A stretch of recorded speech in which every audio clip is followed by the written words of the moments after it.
Conscience aussi de la difficulté grandissante de gérer nos jardins. Le public des jardiniers évolue. Il n'est plus le même aujourd'hui de ce qu'il était il y a 20 ans ou 30 ans. Le public aujourd'hui de jardiniers manque de formation au jardinage, parmi les derniers jardiniers que nous voyons maintenant. Il manque aussi souvent, parfois, de formation civique. Il a besoin d'être davantage encadré. Le bénévole aujourd'hui n'est pas le même que le bénévole des années 60, 70 ou même voire 80, ce bénévole que nous connaissons bien parce que nous en faisons partie. À quoi ressemble le bénévole en 2011?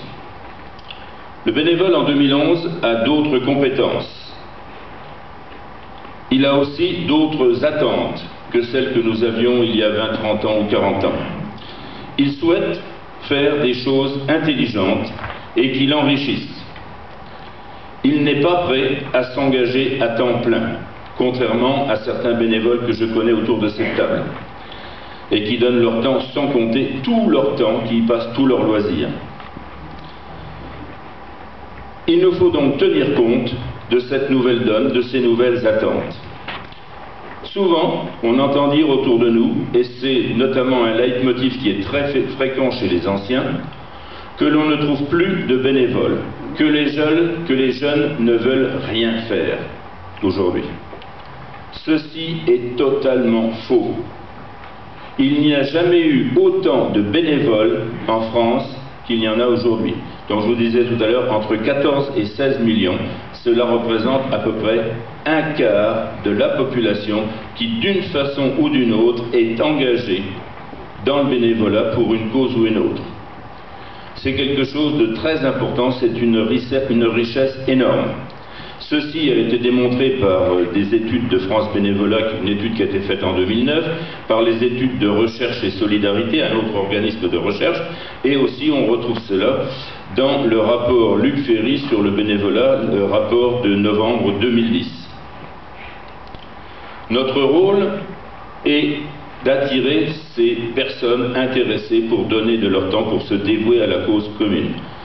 Il ne faut pas les assommer dès leur arrivée, mais leur déléguer de petites tâches, même ponctuelles au début, pour commencer, des tâches qui correspondent à leur goût. Ce qui était fait jadis par un seul bénévole peut être fait par 2, 3, voire 4 bénévoles aujourd'hui, si nous voulons réussir. Ce qui compte, c'est le résultat, faire participer le plus grand nombre. L'idéal, on a le droit de rêver, serait que tous les jardiniers soient des bénévoles, qu'il n'y ait plus besoin de les contraindre à participer aux travaux collectifs. Parce que lorsque l'on participe aux travaux collectifs, on devient un bénévole. Alors quel est le rôle du bénévole aujourd'hui dans nos jardins?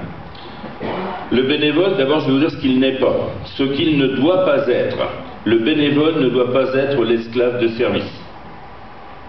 Il ne doit pas être l'homme à tout faire, le souffre-douleur, comme cela se produit trop souvent malheureusement. Par contre, il est le représentant du comité local et de la fédération, parce que le comité local est une section de la fédération, donc indirectement il représente aussi la fédération. Il a une fonction d'encadrement, d'animation, de lien entre, d'une part, le bureau et le comité de gestion, conseil de gestion, et d'autre part, les jardiniers. Son rôle aussi est de veiller au respect du règlement intérieur, au respect aussi de la charte jardinage et environnement. Quelque chose qui est très important aujourd'hui si nous voulons laisser une planète propre à nos enfants. Il doit aussi respecter aussi les procédures dans tous les domaines. Et quelque chose de très important, c'est lui aussi qui, avec ses collègues aussi, organise et anime les travaux collectifs. Je n'ai pas dit que c'était lui qui les faisait, c'est lui qui les organise et qui les anime, qui met à disposition des jardiniers les outils, les moyens, etc. et les buts à atteindre. Et ce bénévole doit déléguer. Il ne doit pas tout faire lui-même, il doit déléguer.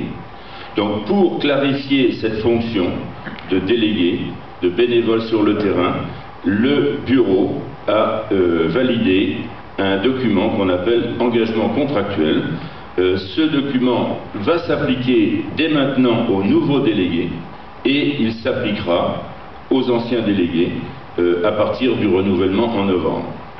Mais dans le document, il n'y a rien de nouveau, simplement les choses, les fonctions sont écrites noir sur blanc de ce que chaque délégué doit faire et ne doit pas faire. Un autre point très important, c'est la formation. La formation est un élément essentiel. Aujourd'hui, nul ne peut exercer une fonction de bénévole à quelque niveau que ce soit sans avoir au préalable bénéficié d'une formation adaptée à la tâche qui lui est demandée. Au cours de la dernière année, nous avons consacré beaucoup de temps à cette formation, à Dijon et au siège de la fédération, où 3 membres du comité local se sont rendus pour participer à une formation, un séminaire de formation d'une journée avec des représentants d'autres comités locaux, notamment de Chalon-sur-Saône. Il y en avait aussi de d'autres régions. Il y avait plus de 20 représentants de comités locaux qui étaient présents ce jour-là, et ceux qui y ont participé, il y en a donc plusieurs à la table, peuvent témoigner de ce que ça leur a apporté et de l'utilité de ces formations. Il y a encore des domaines à faire dans le domaine de la formation. Cela est indispensable pour ne pas retomber dans les erreurs du passé sur lesquelles je ne reviendrai que très brièvement, car tout a déjà été dit et écrit. Nous avons fait ce qui devait être fait après avoir interrogé notre conseiller juridique. Pour la plupart des manquements que nous avons décelés il y a un an, il s'agissait essentiellement d'erreurs dues à un manque de formation et donc de compétences et non pas d'actes malhonnêtes, volontaires et avérés. Je n'en dirai pas plus et je vous invite à regarder vers l'avenir, à soutenir les bénévoles qui ont accepté de relever le défi. Une nouvelle équipe a pris la relève avec courage et détermination. Elle n'est pas encore au complet. Elle a besoin de renfort. Jacques Denisot, qui est à l'extrémité de la tribune, là-bas, qui regarde en l'air, n'est-ce pas, mon cher Jacques, qui a eu de graves problèmes de santé, comme vous le savez tous, et qui n'est plus jardinier, a accepté de venir épauler cette équipe pour l'aider à redémarrer. J'en appelle à tous ceux et à toutes celles qui disposent d'un peu de temps, de quelques compétences et surtout d'un peu de temps, de bonne volonté, à imiter leur exemple. À imiter son exemple, pardon, l'exemple de Jacques Denisot. La tâche de cette équipe de l'année passée a été difficile. Elle a dû faire face à des difficultés financières, comme vous le savez. Elle a eu à faire face aussi à la contestation de certains. Elle a dû faire face aussi à des problèmes matériels et des problèmes de gestion. Des mauvaises habitudes ont été prises au cours des dernières années qu'il faut essayer de changer, et nous savons tous combien il est difficile d'accepter le changement. Un autre problème majeur qui pèse beaucoup aussi, c'est la taille de ce comité local, qui compte quelques 700 parcelles de jardin sur 18 sites, je crois. C'est le plus important comité local de France. Alors, il y a des associations qui sont aussi grandes, même voire plus grandes, parce qu'il y en a certaines qui atteignent 1100 jardins. Il y en a à Lyon, à Tourcoing notamment, à Troyes aussi, il y a à peu près le même nombre de jardins qu'à Dijon. Mais ces associations souffrent des mêmes problèmes que le comité local de Dijon, c'est-à-dire la taille et les difficultés de gestion liées à cette taille énorme. Depuis près de 10 ans, je pense à ce problème. J'ai souvent évoqué ce problème avec Yves Chrétien et avec d'autres responsables du comité local dans le passé. Nous avons imaginé différentes solutions, mais jusqu'à ce jour, nous n'avons jamais eu le temps de mettre nos idées en pratique. Je pense que nous allons devoir nous y coller très sérieusement dans un avenir proche. Mais avant, il y a d'autres problèmes matériels à résoudre. Le principal étant que le comité local de Dijon, à la différence de la plupart des associations de jardins, même ceux des jardins de l'agglomération dijonnaise, de l'approche banlieue, que ce comité local ne dispose pas de locaux techniques sécurisés disposés sur les sites de jardins. Cela complique considérablement la tâche des bénévoles. La gestion du matériel d'entretien, de l'outillage, des pièces de rechange est un vrai casse-tête pour Serge Gélilotte, comme elle l'a été pour ses prédécesseurs. Les quelques mètres carrés disponibles à la Monjotte, par exemple, ne permettent pas un rangement sécurisé. Vous savez que le comité local a été victime de vols très importants, de vols de matériel, d'outils qui étaient utiles, nécessaires pour l'entretien de l'ensemble des sites de jardin. Il est donc urgent d'aménager des locaux solides, capables de résister à la plupart des voleurs, pas à tous parce qu'on sait que rien n'est inviolable, mais aux voleurs occasionnels, et surtout suffisamment sécurisés pour que, en cas de vol, s'il vol il y a, nous puissions être couverts par notre assurance. Les locaux actuels ne permettent pas d'être assurés pour ces vols.